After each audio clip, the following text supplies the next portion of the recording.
Dobrý deň, ja som Jozef Záhumenský, ja som prednosta druhej gynekologicko-porodníckej kliniky v Bratislave v Ružinove. Po skončení lekárskej fakulty, vlastne ešte počas fakulty som ako sanitár pracoval na gynekologicko-porodníckej klinike alebo oddelení v Bratislave a táto práca ma zaujala, tak som sa potom rozhodol s týmto smerom.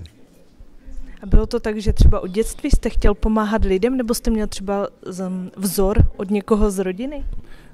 Toto je dobrá otázka. Ja som v podstate v mladosti a v tom čase, keď sa človek rozhoduje, som veľmi chcel robiť IT špecialistu, chcel som ísť do počítačov, ale otec mi povedal, že protekciu máme na medicíne, tak som išiel na medicínu. Ale musím povedať, že nakoniec som spravil príjmačky na samé jednotky, tak nebola treba protekcia.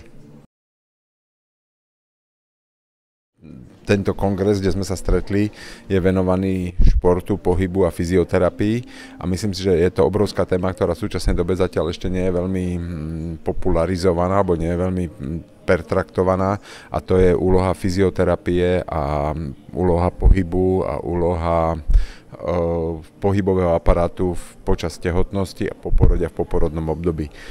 Hromadia sa nám dôkazy o tom, že ako doteraz bol neustále, že nám odporúčaný skôr kľudový režim počas tehotnosti kvôli rôznym rizikám.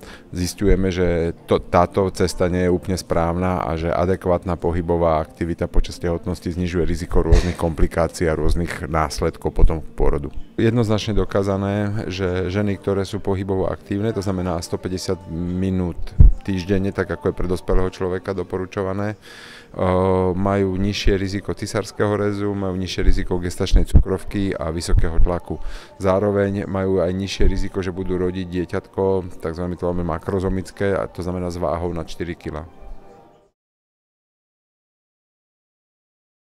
A povězte, kdy končí vzdělávání u lékařů?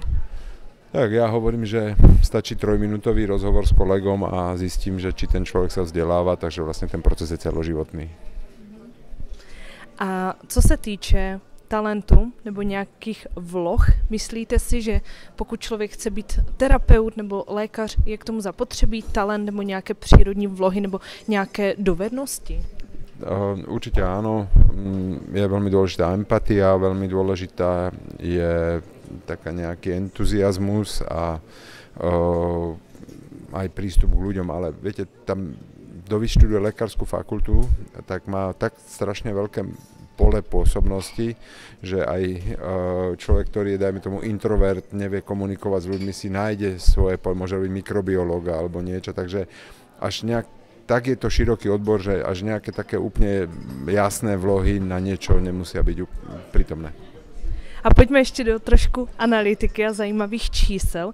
Víte třeba z hlavy, kolik máte pacientů nebo kolika dětičkám jste pomohl na svět? Ja osobne to neviem, ale my sme boli do minulého roku najväčšia pôrodnica na Slovensku.